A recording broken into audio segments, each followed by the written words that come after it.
É uma alegria muito grande poder estar mais uma vez com você através do encontro com a palavra. Seja bem-vindo. É um prazer contar com a sua participação no estudo do livro mais importante do mundo, a Bíblia. Estamos estudando o Novo Testamento. Acomode-se e pegue sua Bíblia. Hoje vamos estudar o capítulo 20 de Mateus. Os primeiros 17 versículos desse capítulo trazem mais uma parábola de Jesus chamada a parábola dos trabalhadores. Essa parábola é a história de um homem que saiu de casa logo cedo e contratou pessoas para trabalharem na sua plantação de uvas das 6 da manhã às 6 da tarde, pagando a eles uma certa quantia, digamos, R$10. Às 10 da manhã ele saiu outra vez e fez a mesma coisa novamente ao meio-dia. Às 5 da tarde ele viu algumas pessoas por ali e perguntou: "Por que vocês estiveram aqui desocupados o dia todo?" Elas responderam: "Porque ninguém nos contratou." O homem disse: "Vão vocês também trabalhar na vinha?" E ele contratou aquelas pessoas por R$10. Às 6 da tarde, todos os trabalhadores fizeram uma fila para receber os R$10 pelo trabalho. Aqueles que trabalharam o dia todo das 6 da manhã até as 6 da tarde, sob sol forte, viram que aquelas que tinham trabalhado apenas 1 hora iam receber a mesma quantia e começaram a reclamar. Aí então o dono da vinha lhes disse que eles não tinham direito de ficar chateados. "Você não concordou em trabalhar por R$10? O que foi que eu prometi, hein? R$10. Muito bem. Então qual é o seu problema? O fato desses trabalhadores terem recebido a mesma quantia que vocês não é da sua conta. Eu tinha um contrato com eles e um contrato com vocês. O dinheiro é meu. Será que não posso fazer o que quero com o meu dinheiro? Vocês estão assim porque fui generoso?" Essa parábola serve de ilustração de uma verdade muito profunda. Ela fala sobre o arrependimento de última hora no leito da morte. Você já conheceu ou ouviu falar de alguém que tenha vivido até os 90 anos uma vida decadente, corrupta e pervertida, e que no último momento da vida ouve a palavra de Deus sobre como Jesus veio, redimiu e salvou o mundo, se converte e vai para a eternidade, tão salvo quanto aquela pessoa que viveu uma vida temente a Deus? Você acha que no céu vai ter o tipo de reclamação como a que vimos nessa parábola? Eu já conheci pessoas que aceitaram a Cristo com bastante idade. Conheço um poema que fala sobre uma discussão que se travou no céu. Havia 2 homens, um com 91 anos e outro com 90. Eles estavam discutindo qual deles tinha recebido mais graça. O de 91 anos disse: "Eu recebi mais graça porque até os 91 anos de idade vivi uma vida de pecado. No meu leito de morte me converti e fui salvo. Eu sou o maior troféu de graça no céu." Mas o homem de 90 anos disse: "Eu discordo de você. Nasci num lar cristão e meus pais eram tementes a Deus. Acho que com uns 5 anos de idade aceitei a Jesus e vivi sempre dedicando minha vida servindo a Deus. Eu sou o maior troféu da graça de Deus. Eu vivi a graça." E a discussão continuou, sem chegarem a conclusão nenhuma. Eles pediram então que os anjos dessem o veredito sobre qual dos dois era o maior troféu de graça no céu. Após uma pequena conferência, os anjos deliberaram que o segundo homem, o de 90 anos, era o maior troféu de graça, porque ele teve a graça salvadora, a graça de vida e a graça fortalecedora. É muito melhor não pecar. Nunca lamente não ter vivido de maneira extravagante e devassa. Às vezes temos a impressão de que ninguém quer ouvir sobre a conversão se alguém não foi ladrão de banco, traficante ou salvo de um tiroteio de onde saiu cheio de balas. Parece que ser salvo desse tipo de vida é empolgante, né? Todo mundo gosta de ouvir testemunhos assim. Pessoas enchem auditórios para ouvir esse tipo de testemunho. Muitas vezes temos a impressão que pecar e depois ser salvo da vida de pecado é mais emocionante. Não é isso que as Escrituras ensinam. Pelo contrário, a Bíblia ensina que é melhor não pecar. O pastor D.L. Moody tinha um ministério muito especial com crianças e uma vez, depois de uma pregação, perguntaram-lhe se alguém tinha sido salvo e ele respondeu: "Sim, 2,5 pessoas foram salvas." Todos deram uma risada e perguntaram: "O senhor quer dizer 2 adultos e uma criança?" Moody respondeu: "Não, 2 crianças e um adulto. Deus só obteve metade da vida do adulto, mas quando crianças são salvas, elas se entregam plenamente a Deus para a salvação", respondeu ele. Continua valendo a salvação do ladrão na cruz. Nos seus últimos momentos de vida, ele se voltou para Jesus e orou: Jesus, lembra-te de mim quando entrares no teu reino. E ouve de Jesus: hoje você estará comigo no paraíso. Nunca é tarde demais para ser salvo. Essa é a mensagem da parábola dos trabalhadores. No capítulo 20 de Mateus, dos versículos 20 até o 28, tiramos uma linda lição de um encontro de Jesus com seus apóstolos. A senhora Zebedeu, mãe de Tiago e João, caiu aos pés de Jesus e ele foi até um pouco irônico com ela. O que você quer? Quando você quer pedir alguma coisa a Deus, o que você faz? Cai aos pés dele? Então é claro que aquela mulher queria alguma coisa, não? Ela disse: Senhor, esses meus 2 filhos são ótimos meninos. O Senhor até os chamou de filhos do trovão. Tá lembrado?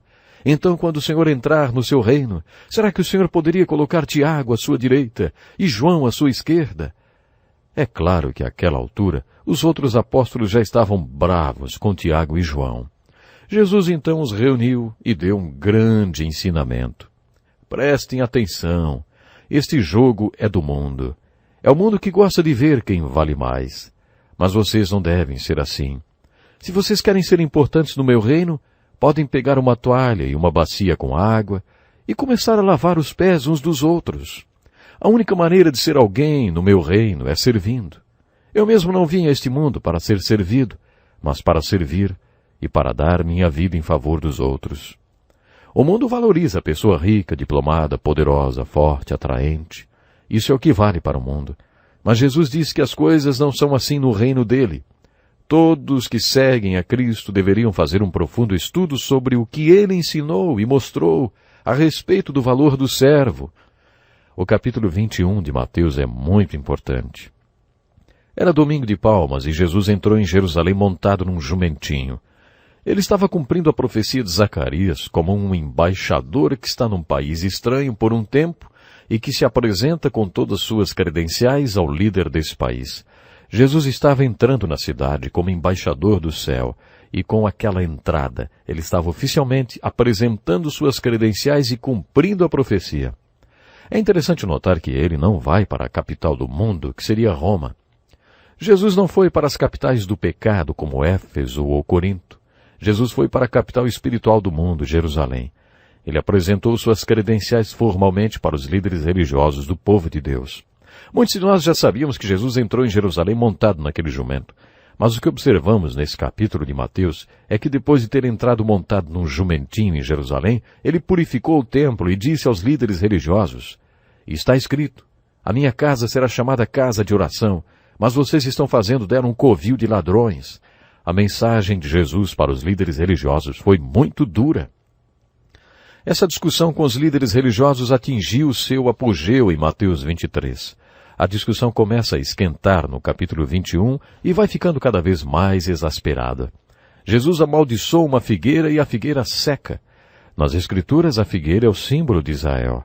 E a figueira secando é uma metáfora da nação de Israel secando espiritualmente.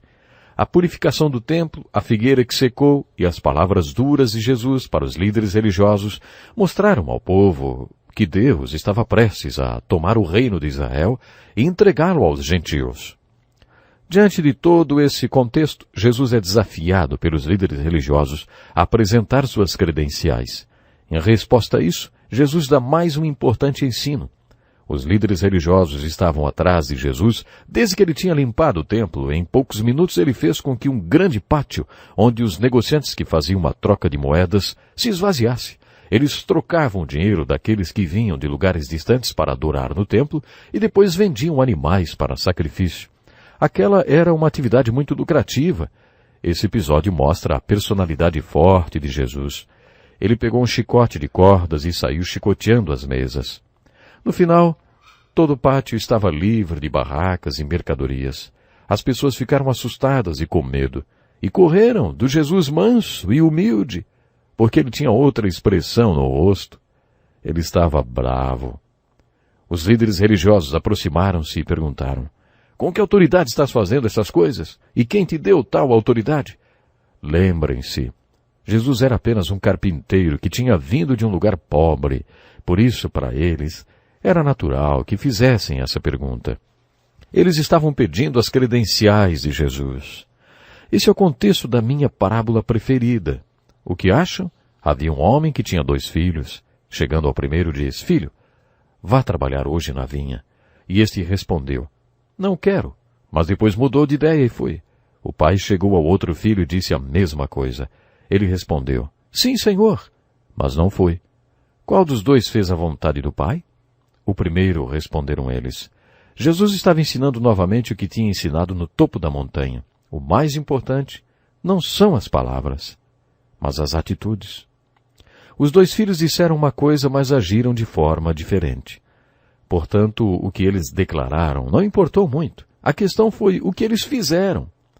Jesus estava dizendo aos líderes religiosos: Vocês têm todas as credenciais daqueles que cuidam da vinha do meu Pai e que fazem a vontade dele. Vocês têm todo o discurso e as credenciais. Eu não tenho nenhuma credencial. Sou apenas um carpinteiro da cidade de Nazaré, mas estou na vinha do meu Pai, fazendo a vontade dele. Que coisa fascinante, hein? Quando Deus se tornou homem, ele era um homem sem credenciais pelos padrões humanos. Depois, Jesus contou outra parábola. Havia um proprietário de terras que plantou uma vinha. Colocou uma cerca ao redor dela, cavou um tanque para prensar as uvas e construiu uma torre. Depois arrendou a vinha a alguns lavradores e foi fazer uma viagem. Aproximando-se a época da colheita, enviou seus servos aos lavradores para receber os frutos que lhe pertenciam. Os lavradores agarraram seus servos, a um espancaram, a outro mataram e apedrejaram o terceiro. Por último, enviou-lhes seu filho, dizendo: A meu filho respeitarão. Mas quando os lavradores viram o filho, disseram uns aos outros: Este é o herdeiro. Venham, vamos matá-lo e tomar a sua herança.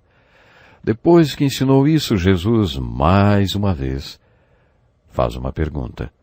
Vocês nunca leram isto nas Escrituras? Vocês, estudiosos do Velho Testamento, sabem dizer onde Jesus queria chegar?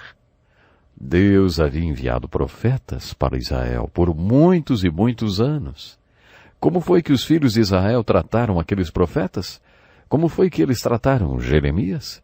E o desconhecido Miqueias, hein? Durante séculos eles maltrataram os profetas. Agora Jesus tinha vindo. Jesus aqui estava declarando a sua deidade. Ele estava dizendo àqueles líderes religiosos: Eu sou filho de Deus e nesse exato momento vocês estão planejando me matar. Depois disso, Jesus fez uma aplicação da parábola. Portanto, eu lhes digo que o reino de Deus será tirado de vocês e será dado a um povo que dê frutos do reino. Aquele que cair sobre esta pedra será despedaçado, e aquele sobre quem ela cair será reduzido a pó. Muitos estudiosos acreditam que esse ensino de Jesus estava ligado ao da figueira. Jesus estava basicamente dizendo aos religiosos de Israel: Deus tem estado com vocês, mas agora Ele está tomando o reino de vocês e o dará a um povo que dê frutos para o reino dele. Você está lembrado que no capítulo 14 do livro de Números, Deus disse a mesma coisa aos filhos de Israel? Nenhum dos que viram a minha glória e os sinais miraculosos que realizei no Egito e no deserto, e me puseram à prova, e me desobedeceram 10 vezes, nenhum deles chegará a ver a terra que prometi com juramento aos seus antepassados. Isso nos ensina que a paciência de Deus não é inesgotável. O desprezo do povo de Deus com a vontade dele pode atingir um ponto em que Deus diz: Vocês não vão fazer minha vontade, por isso encontrarei alguém que a faça. É isso que estava acontecendo com Israel quando Jesus confrontou os líderes religiosos. Jesus estava dizendo mais ou menos isso. Deus vai mudar o quartel-general dele. Vocês tiveram a oportunidade de ser uma nação que traria frutos para o reino de Deus. Mas está claro que vocês nunca trarão esses frutos. Para Jesus, o compromisso com Deus é como uma pedra sobre a qual você cai. Quando você cai sobre essa rocha, você se quebra para a vontade dessa pedra. Você tem a oportunidade de cair sobre essa pedra e se quebrar. Mas se você não cai sobre essa pedra e não se quebra, a pedra cai sobre você e o despedaça, reduzindo-o a pó. Observamos essas palavras de Jesus se concretizando na história da igreja. Houve tempos em que a Terra Santa era o quartel-general de Deus.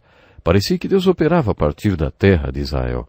Mas hoje, quando vamos lá, vemos o terceiro maior templo muçulmano bem no lugar onde antes estava o templo no qual Jesus falou essas palavras.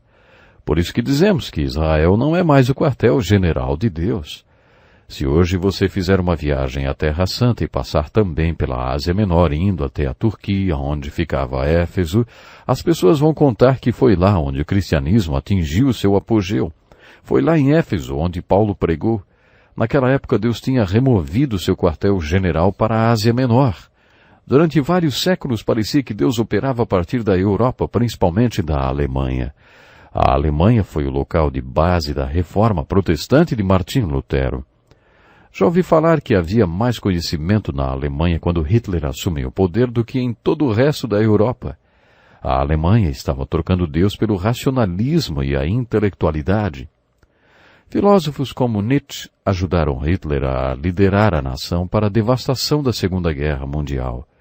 Se analisarmos a Alemanha sob a perspectiva das palavras de Jesus, podemos dizer que espiritualmente a nação teve a chance de cair sobre a rocha e se quebrar para a vontade de Deus. Mas eles deixaram de produzir frutos para o reino e a rocha caiu sobre eles e os reduziu a pó. A partir de então, Deus se locomoveu para o oeste. Muitas pessoas acham que hoje os Estados Unidos são o quartel-general de Deus. Mas para os americanos a mensagem é óbvia. Assim como todos os lugares onde Deus pareceu estar atuando, se eles não produzirem frutos para o reino de Deus, essa mesma rocha cairá sobre eles e vai reduzi-los a pó. Então Deus removerá o seu quartel-general para outro lugar, talvez para a Coreia. Quando estudamos a história da igreja dentro de um contexto histórico mundial, observamos que Deus tem sido forte em várias partes do mundo. Por que Deus deslocou sua base de operação tantas vezes? Porque o povo de Deus naqueles lugares deixou de produzir frutos para o reino. Deus aguenta isso por um tempo, mas depois caia sobre o povo deixando-o em pedaços e vai para atuar a partir de outro lugar. Essa é uma verdade. Essa verdade pode ser aplicada num âmbito nacional ou pessoal. Enfrentamos então a questão, será que vamos cair sobre a rocha e nos quebrar para a vontade de Deus e fazer o que Deus realmente quer que façamos? Ou a rocha vai cair sobre nós, hein? Quando demonstramos que vamos acabar não fazendo a vontade de Deus, ele sai à procura de outra pessoa que faça o que ele quer. Quando isso acontece, quem sai perdendo somos nós. No capítulo 22 de Mateus e no 14 de Lucas, encontramos outra parábola referente ao tipo de comunhão que Deus quer ter conosco. Jesus contou que um homem preparou uma grande festa e começou a convidar pessoas. Venham, pois tudo já está pronto. A mensagem dessa parábola é que Deus quer ter comunhão conosco. Lemos Apocalipse 13:20. Eis que estou à porta e bato. Se alguém ouvir a minha voz e abrir a porta, entrarei e cearei com ele e ele comigo. Você não acha que, se Deus mandasse convites para um banquete, haveria uma multidão de gente na festa? Só que não é isso que a parábola conta que aconteceu. Todo mundo arrumou desculpas para não ir ao banquete. Acabei de comprar uma propriedade, preciso vê-la. Essas pessoas convidadas não quiseram ter comunhão com Deus. É isso que a parábola está dizendo. E as desculpas que eles deram mostram que ficaram distraídos com as coisas materiais desse mundo. Preste atenção em outra das desculpas registradas no Evangelho de Lucas. Acabei de comprar 5 juntas de bois e estou indo experimentá-las. Essas juntas de bois estão associadas a trabalho. A desculpa aqui pode ser interpretada assim: não posso ir ter comunhão com Deus porque tenho muito trabalho, meus negócios me ocupam muito. A terceira desculpa foi: acabo de me casar e por isso não posso ir. Na verdade, todos tinham coisas que valorizavam mais do que ter comunhão com Deus: bens materiais, trabalho e outras pessoas. Poderíamos dar um novo título a essa parábola: 3 desculpas para não ter comunhão com Deus. Com essa parábola, Jesus estava dizendo que não temos comunhão com Deus porque há outras coisas que achamos mais proveitosas, desejáveis e importantes do que Deus, ou estar com Ele. Qual é a aplicação dessa parábola, hein? Qual é a importância da comunhão com Deus na sua vida? É empolgante pensar que Deus quer ter comunhão com você e comigo. Conheço um pastor que cuidava de uma igreja muito grande que exigia muito tempo. Lembro-me dele ter me contado que gostaria muito de passar mais tempo lendo a Bíblia, orando e tendo mais comunhão com Deus, mas que o trabalho na igreja, as ocupações administrativas, a papelada, ocupavam muito do seu tempo e não o deixavam ter mais comunhão com Deus. Essa parábola está nos dizendo que Deus quer ter comunhão conosco e que devemos valorizar a comunhão com Deus mais do que valorizamos nosso trabalho, bens ou pessoas com quem convivemos. No capítulo 14 de Lucas, a parábola é seguida de um tremendo ensinamento de Jesus, no qual ele diz: vocês não podem ser meus discípulos a menos que queiram me colocar em primeiro lugar em suas vidas, acima de tudo que possuem e de todos os que amam. Vocês têm de estar prontos para tomarem a cruz de vocês e me seguir, ou então não podem ser meus discípulos. Estas palavras de Jesus fazem muita gente tremer. Qualquer de vocês que não renunciar a tudo que possui não pode ser o meu discípulo. Isso nos faz pensar sobre a graça barata e sobre o custo do discipulado. Qual é o preço de seguir a Jesus? Em quais eram as coisas que Jesus valorizava? Será que os seus valores são iguais aos de Jesus? Jesus valorizava a comunhão com Deus.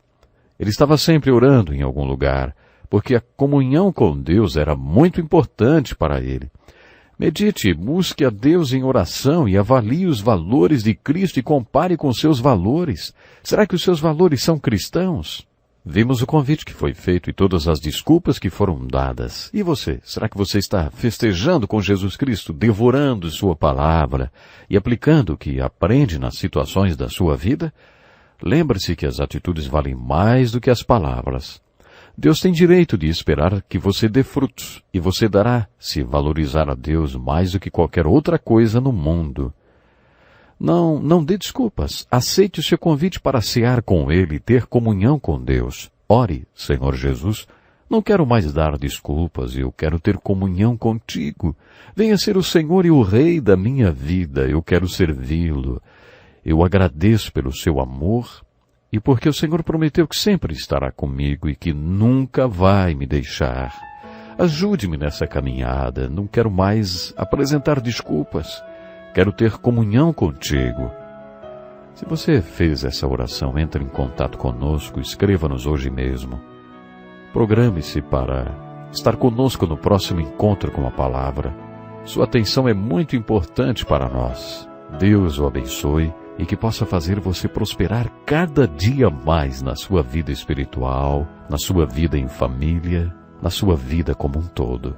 Até o próximo programa. Este é um estudo escrito pelo Dr. Dick Woodward, na voz do pastor Edson Bruno. Até o nosso próximo encontro com a palavra.